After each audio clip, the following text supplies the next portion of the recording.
Ya pemirsa, kembali lagi di Ngobrol Sareng Kang Ustad. Anda curhat, Kang Ustad kasih nasihat. Kita masih membahas tema tentang fitnah dunia, yaitu fitnah harta, tahta, dan wanita. Masih bersama Abi Hasan Basri ya Abi. Dan kami masih menunggu pemirsa yang ingin bergabung atau curhat langsung dengan Abi. Silakan langsung menelpon di 021-630-7303. Baik Abi, kita lanjutkan kembali di Abi. Nah Abi, bagaimana sih Abi mengantisipasi dengan fitnah-fitnah dunia ini Abi? Jadi pemirsa hewan muslimin yang dimuliakan oleh Allah Subhanahu wa taala, untuk mengantisipasi diri dari terkenanya fitnah-fitnah itu semua. Tapi sebelumnya Abi juga kembali mengulas ya, fitnah itu bukan tahta, harta dan wanita saja ya. Kekayaan juga fitnah bagi si kaya, kemiskinan juga fitnah bagi si miskin itu sendiri. Jadi semua yang ada di dalam dunia ini adalah ujian dari Allah Subhanahu wa taala. Karena yang namanya hidup itu adalah ujian. Maka mau tidak mau pemirsa ikhwan dalam muslimin, ujian itu untuk membuktikan keimanan kita, seberapa pasang surutnya iman kita.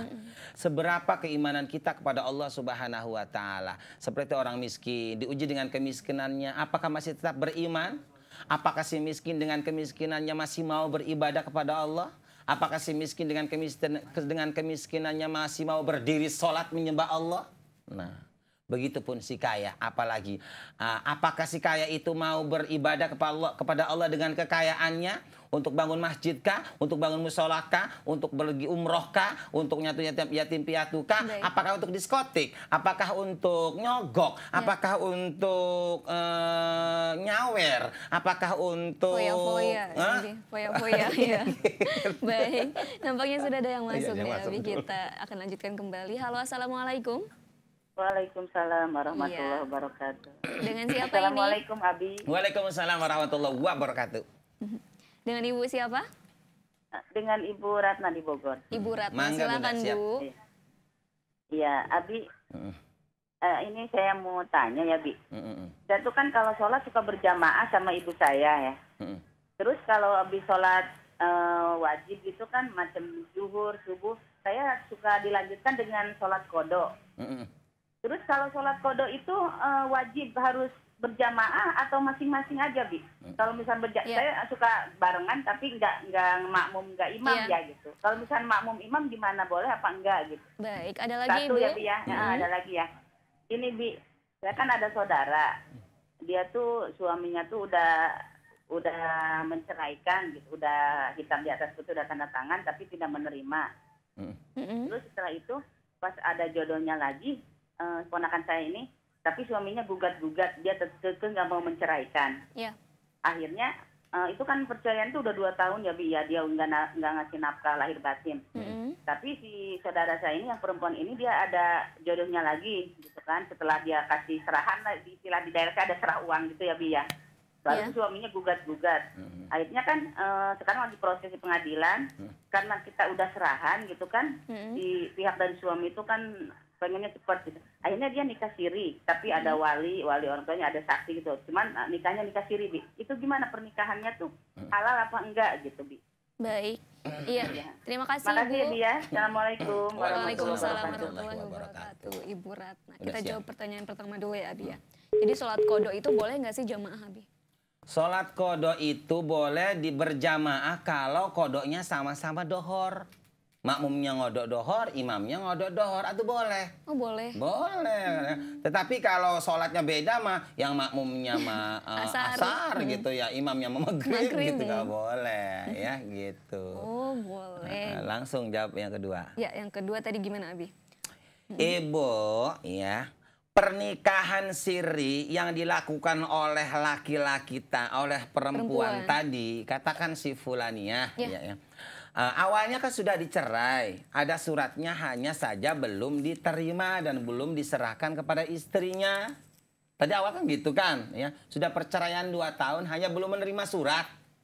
Ketika si istrinya ini, si wanita ini menikah lagi, karena memang sudah habis iddah, sudah 2 tahun kemudian menikah lagi dengan nikah siri. Suaminya menggugat, loh subhanallah. Itu ibu dijawab dengan tegas, nikahnya sah. Sah. Dan suami tadi itu serakah itu. Masya Allah. Iyalah, ngapain udah dicerai, sudah bukan istri, sudah bukan haknya, Iya. menggugat-gugatkan. Subhanallah wa bihamdih. Jadi sah itu nikahnya, Bu. Walaupun nikah siri sah, Bu ya. Karena nikah, Bu, nikah itu ada yang nikah siri, ada yang nikah apa? Nikah formal Secara ya. Wah, negara. ya, yang ada datanya lah Iya. gitu ya, yang ada legalitasnya.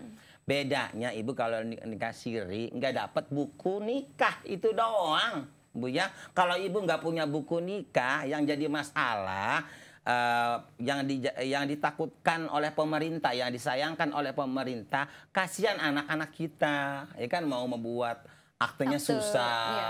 kan Tidak ketika diakui mau ya, Bi, ya. mau pergi haji, mau bikin paspornya susah, hanya itu saja. Adapun pernikahannya sah, anaknya soleh, gitu. Baik, seperti itu. Semoga Ibu Ratna puas ya dengan jawabannya Ibu ya. Insya Oke, kita lanjutkan kembali tadi Abi. Jadi memang tidak hanya tahta, harta, dan wanita saja, tapi semuanya juga itu termasuk fitnah atau ujian ya Abi ya, di dunia ini. ujian ya. Termasuk orang kaya ujian, orang miskin ujian, orang sakit ujian, orang hidup ujian. Semuanya dalam hidup ini ujian. Ujian apa? Ujian keimanan kita. Karena yang namanya ngomong, saya cinta kepada Allah, saya beriman kepada Allah. Mudah. Lebih mudah daripada membalikan telapak tangan. Tetapi pengamalan itu berat sekali, tidak semudah membalikan telapak tangan. Kalau belum diuji keimanan itu dengan penyakit, dengan kekayaan, dengan kemiskinan, dengan lain sebagainya, itu belum sempurna iman kita, pemirsa. Maka dari itu untuk dan bagaimana caranya agar selamat. Nah, dari fitnah itu semua. Pertama, yaitu kita harus tahu dulu. Harus tahu dulu. Apa tuh Abi? Harus tahu mana yang halal, harus tahu mana yang haram, harus tahu mana yang dilarang, harus tahu mana yang diperintahkan, harus tahu mana yang mubah, mana yang sunnah, mana yang diperbolehkan. Harus tahu dulu. Setelah tahu akan tumbuh keimanan, percaya. Setelah percaya akan tumbuh ketakwaan. Setelah bertakwa kita akan mau mengamalkan itu semua. Sehingga apapun ujiannya, apapun fitnahannya, kita akan terselamatkan dari itu semua. Subhanallah. Dasarnya, intinya adalah pemirsa, untuk bisa selamat dari semua fitnah dunia, tahta, wanita, dan lain sebagainya adalah harus ngaji. Itu. Iya, Abi ya. Intinya ngaji, datang ke majelis taklim, datang ke ustadz, datang ke pengajian, nonton ngobrol NSKO, iya kan? Itu intinya pemirsa ikhwanal muslimin, terutama anak-anak kita. Ya. Pemirsa, ya, jangan salahkan siapa dan jangan tanya kenapa kalau kita punya anak hanya dapat capeknya doang, tapi tidak ada manfaatnya. Ya kan? Iya. Kita ngurusin anak semenjak setitis air dalam rahim. Sebulan, 2 bulan, 3 bulan, 4 bulan, pegel, capek, bahkan sakit dan menyakitkan ketika melahirkan. Ya kan? Setelah sebulan, 2 bulan lahir ke muka bumi, setahun, 2 tahun gede, kita hanya dapat capeknya doang dan bisa melihatnya doang, tapi tidak ada manfaatnya. Mana manfaat? Naudzubillah, summa naudzubillah. Boro-boro nolong orang tua, sendirinya aja nggak tertolong. Iya. Boro-boro mau menafkahin orang tua, sendirinya aja kurang makan dan terlantar. Ya kan? Boro-boro mau ngebantu orang tua, sendirinya aja anak istri pada gak makan. Punya anak tapi tidak ada manfaatnya. Masih sama-sama hidupnya aja anak itu tidak ada manfaatnya. Ya kan? Orang tuanya masih hidup, anaknya masih hidup, tapi sudah tidak ada manfaatnya. Apalagi kalau orang tuanya sudah meninggal dunia. Sudah tidak bisa dipandang mata, sudah tidak bisa didengar oleh telinga anaknya. Orang tua yang masih jelas-jelas masih hidup, masih bisa dipandang oleh mata kita, masih bisa didengar suaranya oleh telinga kita. Tapi kita tidak bisa. Anak itu sudah tidak bisa membantu orang tuanya. Subhanallah. Apalagi orang tuanya sudah meninggal dunia. Sudah tentu harta tidak bermanfaat bagi orang tuanya. Ingin berdoa tidak bisa mendoakan orang tuanya. Boro-boro ngedoain orang tua, yang ngedoain sendiri aja nggak bisa. Ya Allah, betapa cilaka ya, betapa meruginya orang tua yang punya anak seperti itu. Di mana letak kesalahannya, pemirsa? Dari orang tua, karena orang tuanya nggak mau mendidik anaknya ke agama. Orang tuanya nggak mau memondokkan ke pesantren. Orang tuanya nggak mau ngantar anaknya ke pesantren. Yang ada pendidikan sekolah, sekolah, sekolah. Subhanallah wa bihamdi. Agama Islam tidak melarang pemirsa untuk mendidik anak kita ke pendidikan formal dari SD, SMP, STM, SMA, SMU, MMM. Monggo silakan. Sampai S2, S1, S7, S lilin, S campur, silakan. Silakan pemirsa. Tetapi perlu diketahui pemirsa, itu semua hukumnya tidak wajib, walaupun tidak dilakukan tidak dosa. Tetapi ironisnya, kenapa orang tua sekarang meninggalkan yang diwajibkan oleh Allah, yang nggak wajib mah dilakuin, nggak ada dimodalin, seadanya sawah satu jadi jual buat ngemodalin anak sekolah. Tapi giliran buat kewajiban memondokkan anak ke pesantren, memberangkatkan anak ke pondok pesantren, apalagi sampai jutaan rupiah, padahal banyak pesantren yang nggak ada biayanya. Maksudnya digratiskan, ya kan? Tapi tidak ada pemirsa. Orang tua zaman sekarang tidak bangga mengantar anaknya ke pondok pesantren. Orang tua zaman sekarang, punten ya, oknum ini pemirsa. Tapi kebanyakan, yaitu tidak mau mendidik anaknya ke pondok pesantren. Pokoknya kita sebagai orang tua jangan salahkan anak kita kalau anak kita kurang peduli kepada kita. Kurang hormat kepada orang tua. Ya kan? Ya, kurang prihatin kepada orang tua. Karena anak kita nggak tahu, hak anak kepada orang tua itu nggak tahu. Yang tahu anak kita itu adalah harta, kerjaan, uang. Karena didikan orang tua dari awal itu adalah sekolah. Sekolah adalah mengajarkan anak agar bisa cari uang. Masya Allah. Jadi memang didikan dari orang tuanya ya, Abi ya. Baik, nanti akan kita lanjutkan kembali, Abi. Sudah ada yang masuk. Halo, Assalamualaikum. Halo, Assalamualaikum. Waalaikumsalam warahmatullahi wabarakatuh. Dengan siapa ini? Pak Nawawi. Pak Nawawi di mana, Pak? Di Tangerang. Iya. Silakan Bapak ingin tanya apa, Pak? Assalamualaikum, Abi. Waalaikumsalam warahmatullahi wabarakatuh. Mau tanya nih, Abi. Silakan, Kang.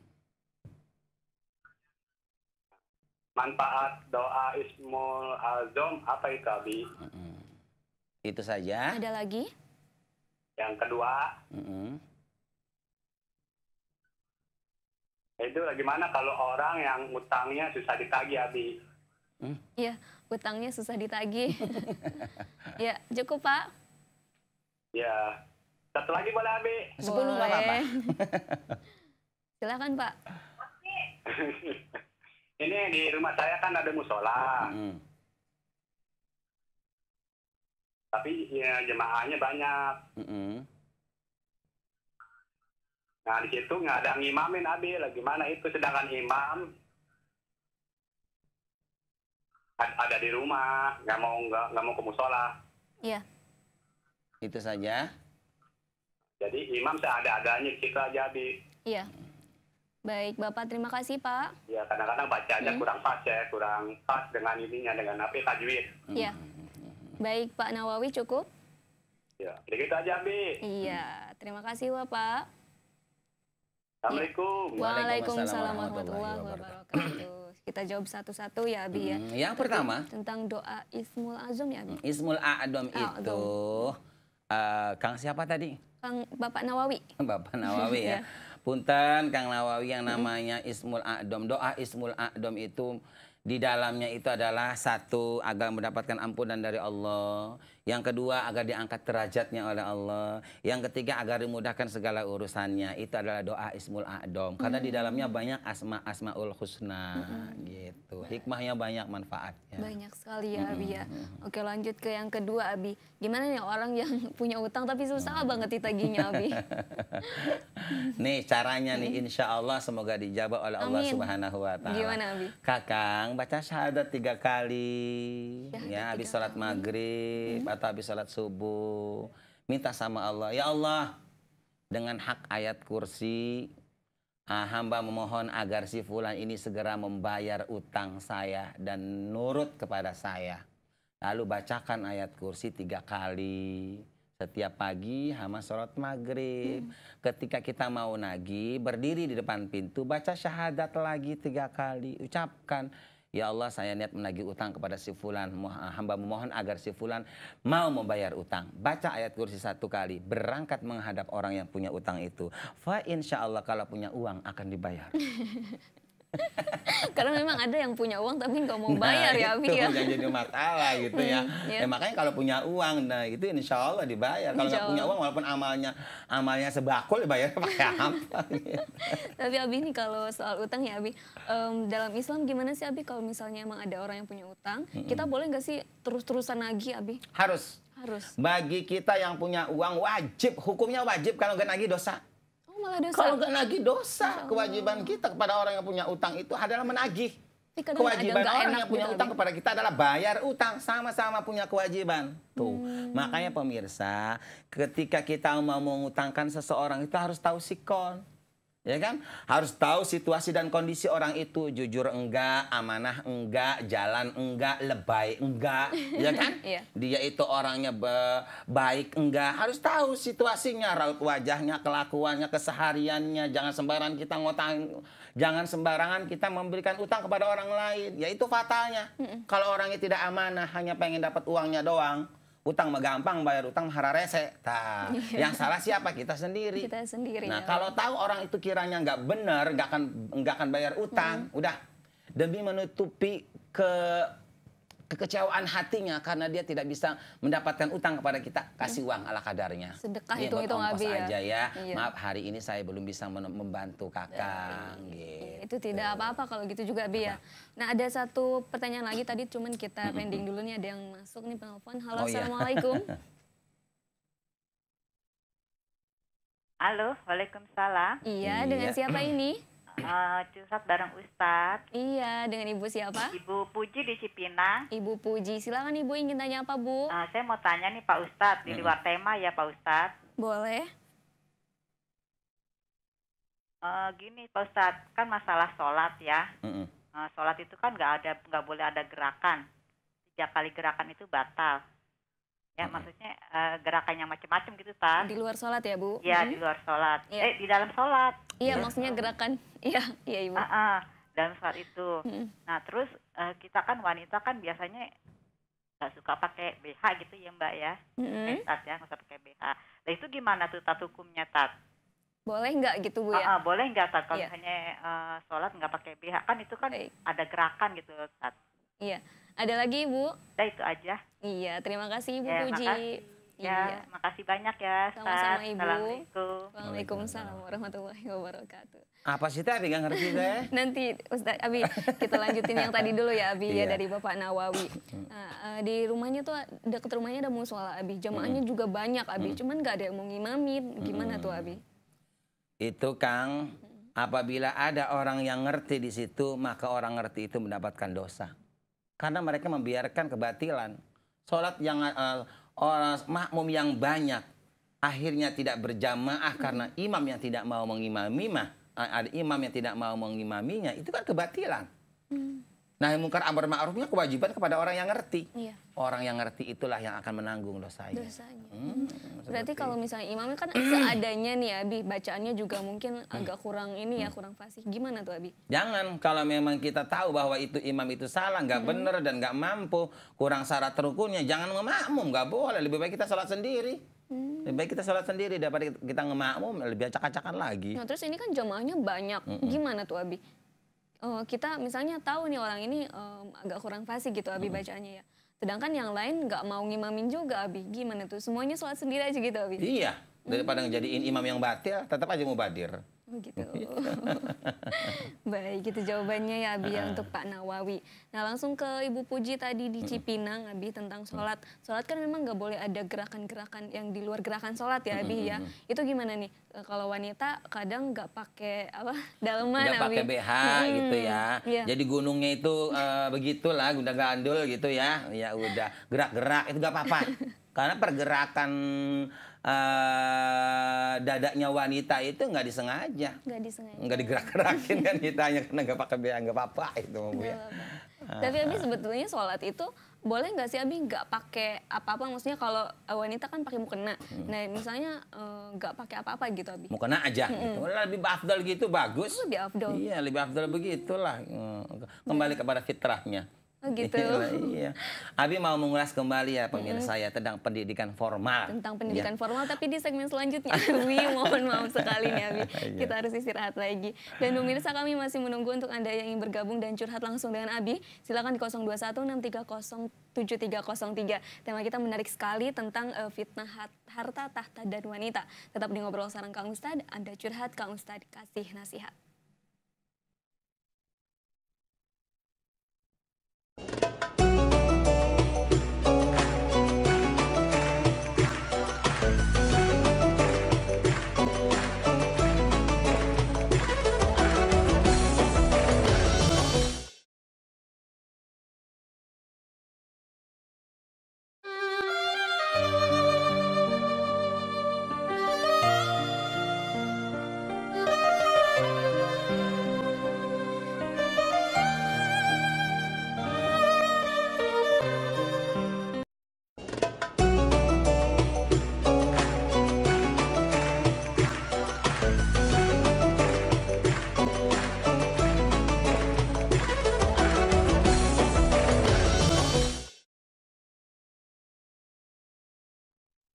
Ya pemirsa, Anda kembali di Ngobrol Sareng Kang Ustadz, Anda curhat, Kang Ustadz kasih nasihat.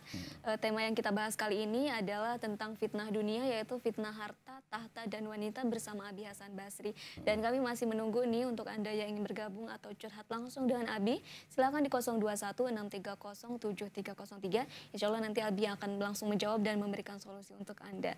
Baik, kita lanjutkan kembali Abi. Tadi Abi mau mengulas tentang pendidikan formal Abi ya? Iya, pemirsa hewan dalam muslimin, pendidikan formal itu pemirsa ya, sepengetahuan Abi, memang benar di dalam formal itu sendiri juga ada yang namanya pelajaran akhlak, pelajaran agama, pelajaran sosial, pelajaran apapun ada di situ.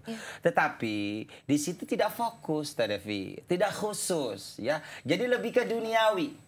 Lebih ke duniawi kan Teh? Lebih kepada duniawi tentang masalah IPA kan, matematika, komputer dan lain sebagainya. Untuk agama tidak khusus itu. Iya, itu nanti akan kita lanjutkan Abi. Sudah ada yang masuk nih. Halo, assalamualaikum.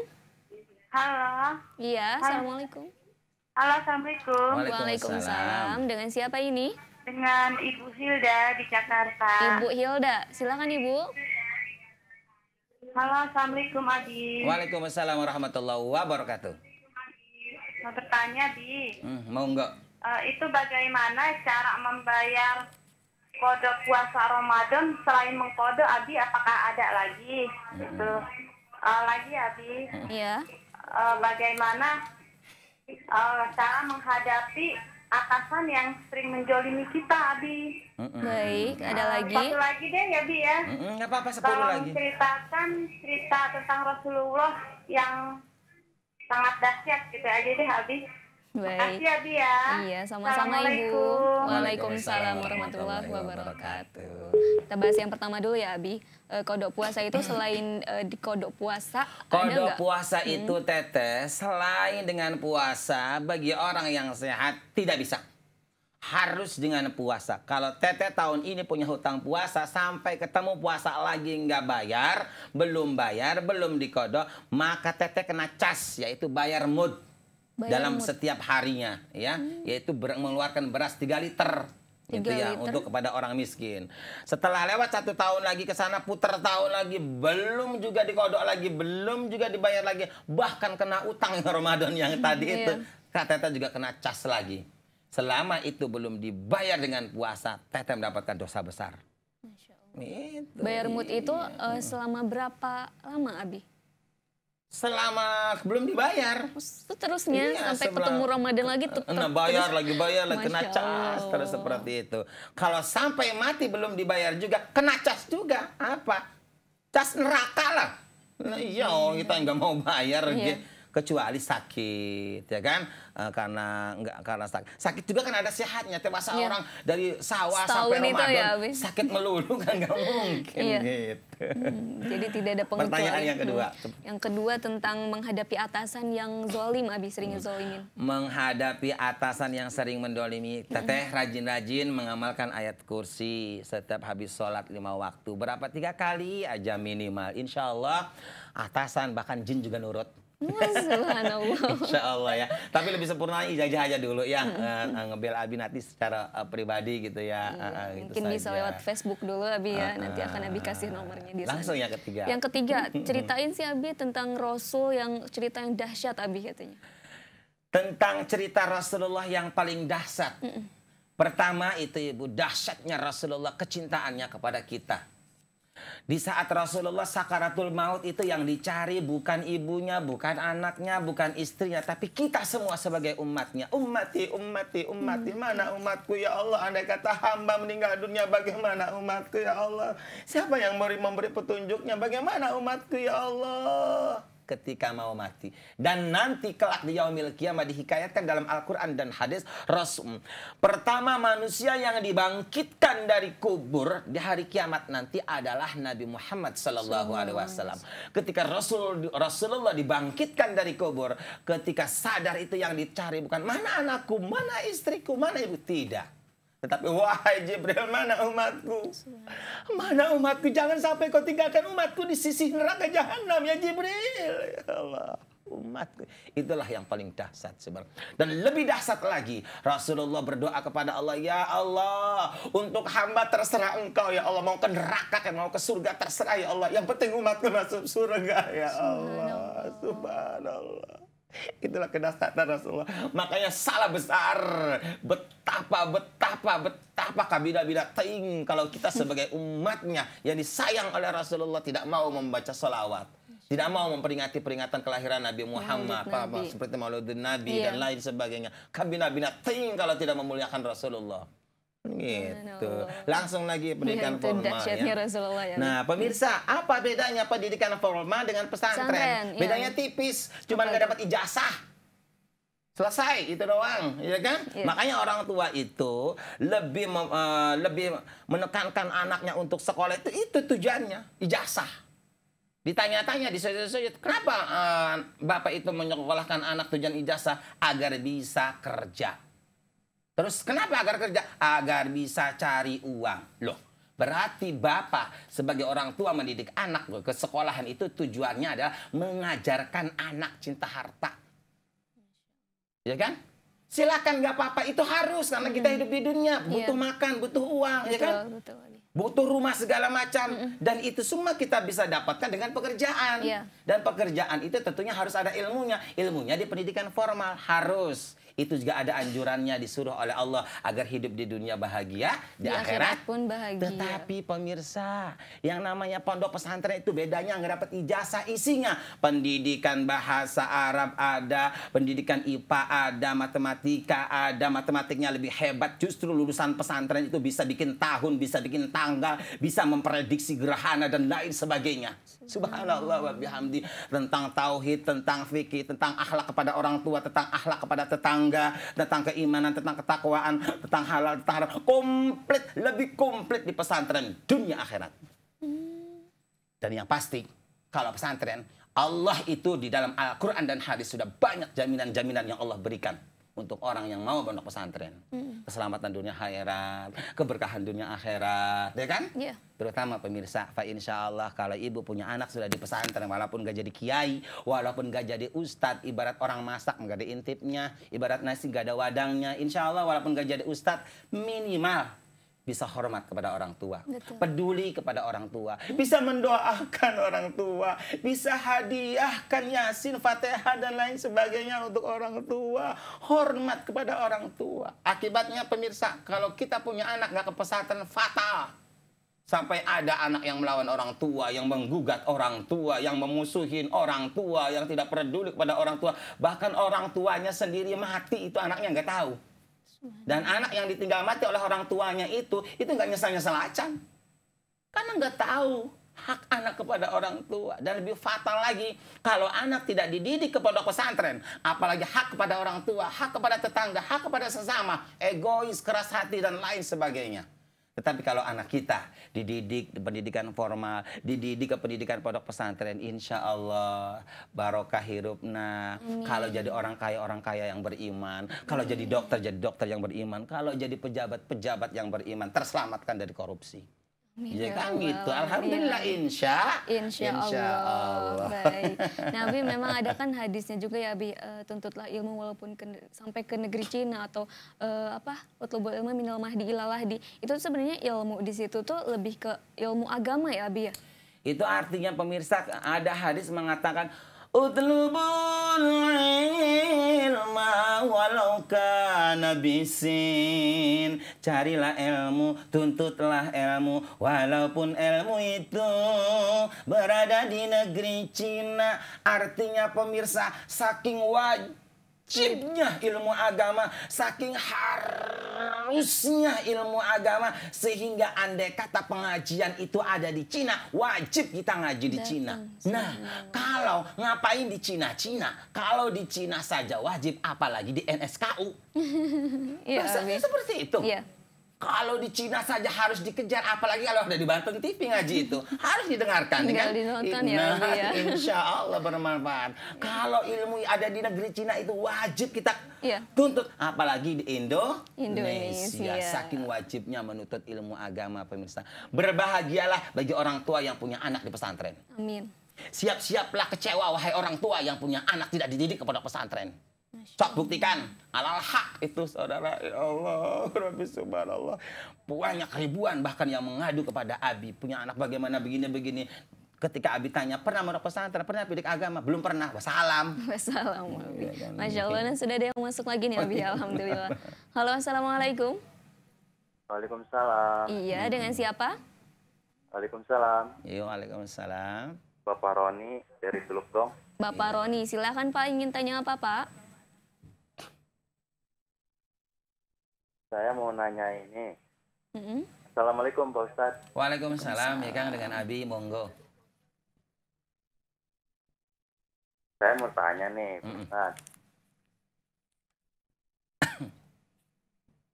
Tadi saya sholat Jumat, ketinggalan 1 rakaat.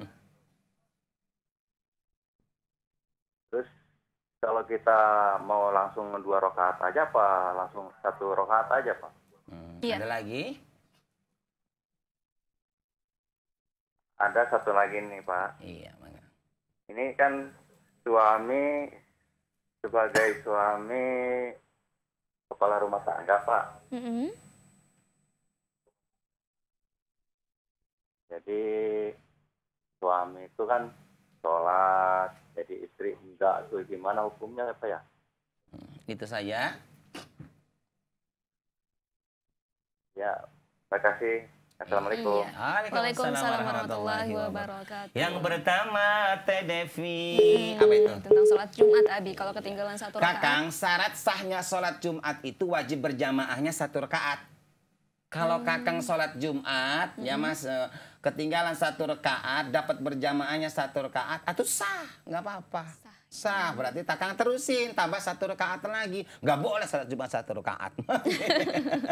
Yang penting bisa berjamaah, intinya itu udah bisa. Walaupun berjamaahnya 1 rakaat, gitu. Baik. Seperti itu. Langsung yang kedua, Abi. Yang kedua, tentang suami tadi. Suaminya sholat, istrinya nggak pakai jilbab. Yang suaminya sholat, istrinya cari kutu, ya kan? Suaminya ngaji, istrinya ngerumpi. Inna lillahi wa inna ilaihi raji'un.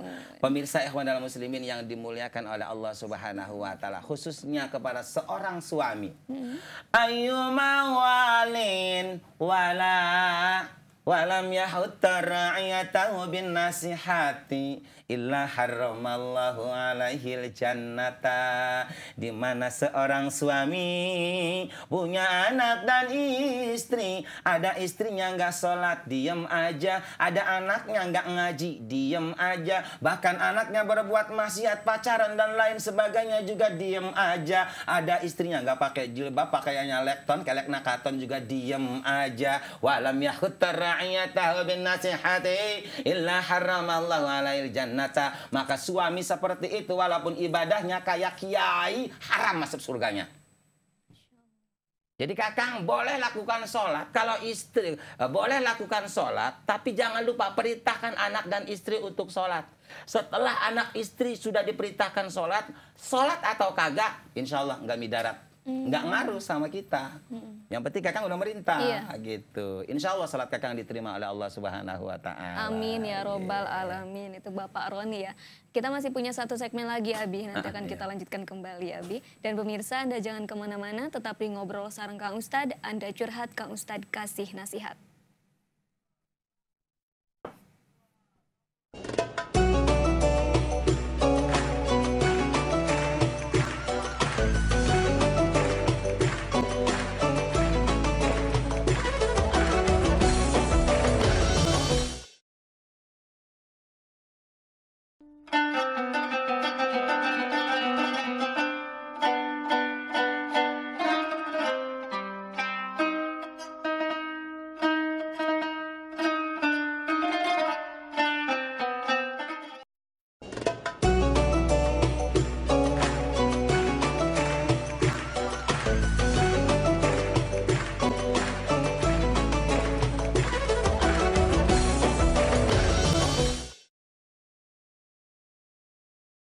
Ya, terima kasih pemirsa Anda masih bersama kami dalam program Ngobrol Sareng Kang Ustadz. Anda curhat, Kang Ustadz kasih nasihat.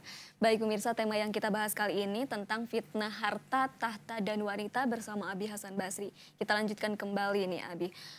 Abi saya pernah baca nih kalau tidak salah terjemahan di dalam Al-Quran ya Abi, bahwa dunia itu adalah permainan dan hanya senda gurau. Itu maksudnya apa sih Abi? Betul. Illa la'bu walahab ya, walau gitu ya, ya Surat Al-Ankabut kalau nggak salah. Iya, artinya itu pemirsa Allah menyatakan, Allah mengingatkan, Allah menjabarkan bahwa di dunia, apa yang ada di dunia ini semuanya semusim. Ya. Sebentar, sesaat, sementara, bahkan ada yang katakan sekedip mata. Apalagi sekarang tanda-tanda kiamat sudah benar-benar menjelma. Hari ini dengan hari zaman dahulu beda. Iya. Ya, teh? Sekarang yang sudah kita rasakan, faktanya pemirsa, setahun bagaikan sebulan. Iya. Ya kan? Bener Abi. Ini aja udah mau puasa lagi, baru juga kemarin kayak itu masih. Itu tanda kiamat ya? Ya Allah, kupatnya juga tuh belum nutup-nutup aja. Ya kan teh? Iya, setahun bagaikan sebulan, sebulan bagaikan seminggu. Seminggu sekarang sudah terasa sehari. Kemarin kan kita ngobrol. Ya ampun, subhanallah, baru juga tadi NSKU lagi, seminggu bagaikan sehari, sehari bagaikan 1 jam pemirsa. Ya Allah, lebih subhanallah. Tadi baru juga sore, sekarang sore lagi. Iya. Sejam bagaikan semenit kita ngobrol ini udah 2 jam nih pemirsa. Tapi kayak belum, ya Allah, lebih subhanallah. Ini sudah tanda-tanda kiamat. Itu tidak ada keberkahan apa ya? Sudah dicabut keberkahannya apa gimana tuh Abi? Bukan dicabut keberkahannya, bukan teh. Artinya segala sesuatunya yang ada di dunia ini singkat, sebentar, sesaat.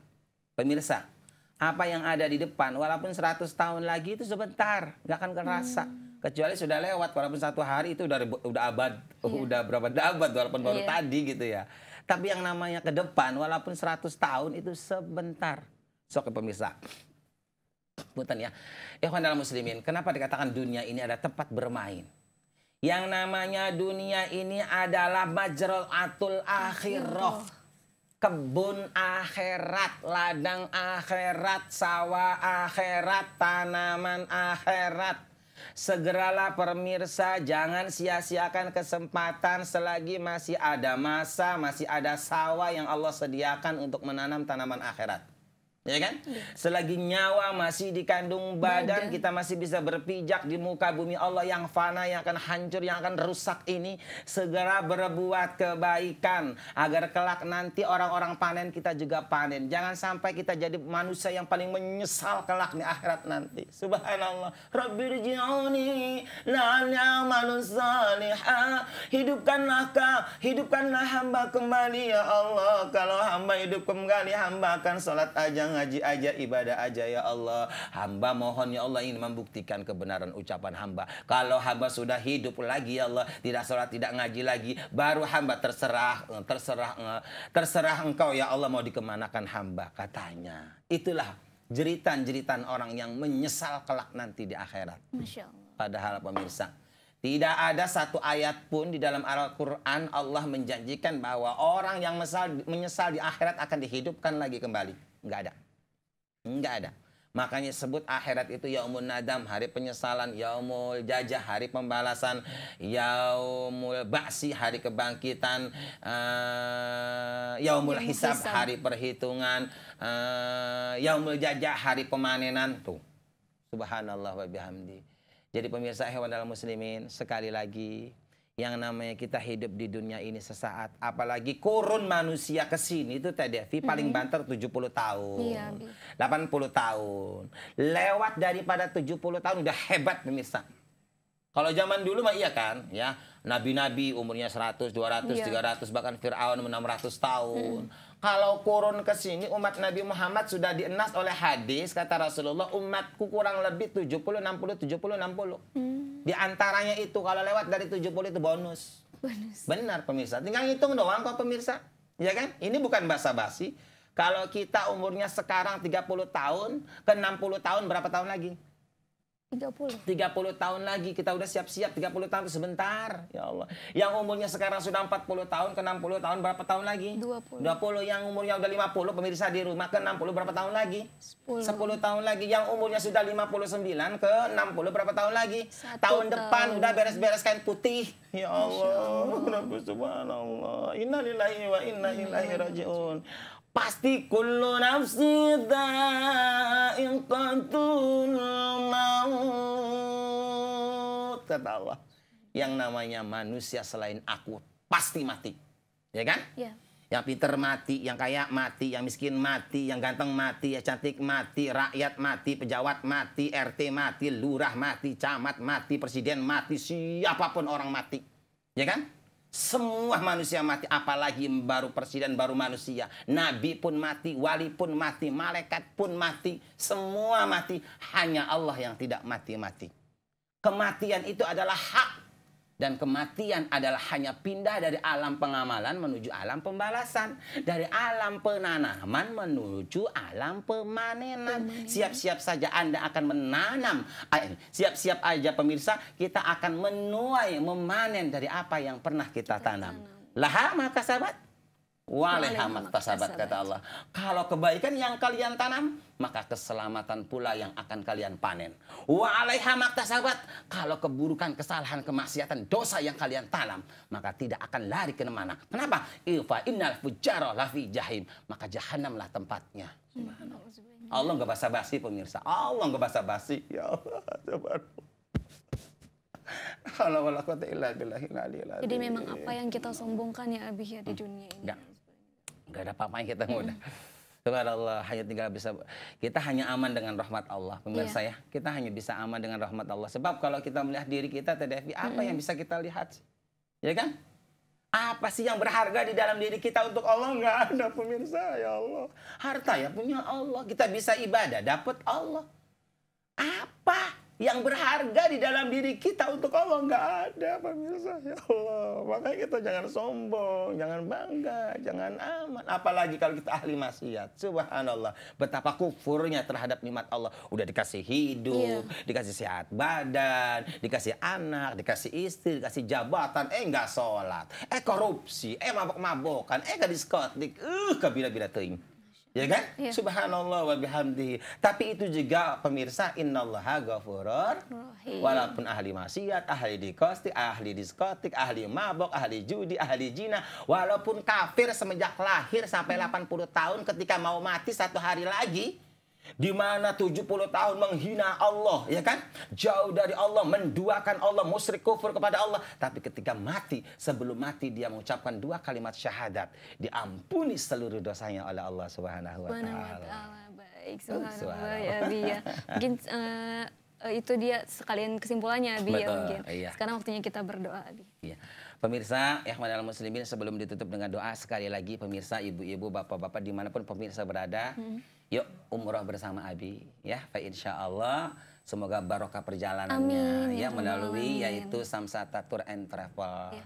harganya terjangkau, dan insya Allah semoga mendapatkan ridha Allah Subhanahu wa Amin Ta'ala. ya robbal alamin. Kurang lebihnya dari Abi, mohon hampura, pasti banyak salahnya. Bagi pemirsa yang ingin menghubungi Abi, silakan buka di Facebook atau di YouTube. Di situ ada nomor HP Abi. Klik aja Ustadz Hasan Basri.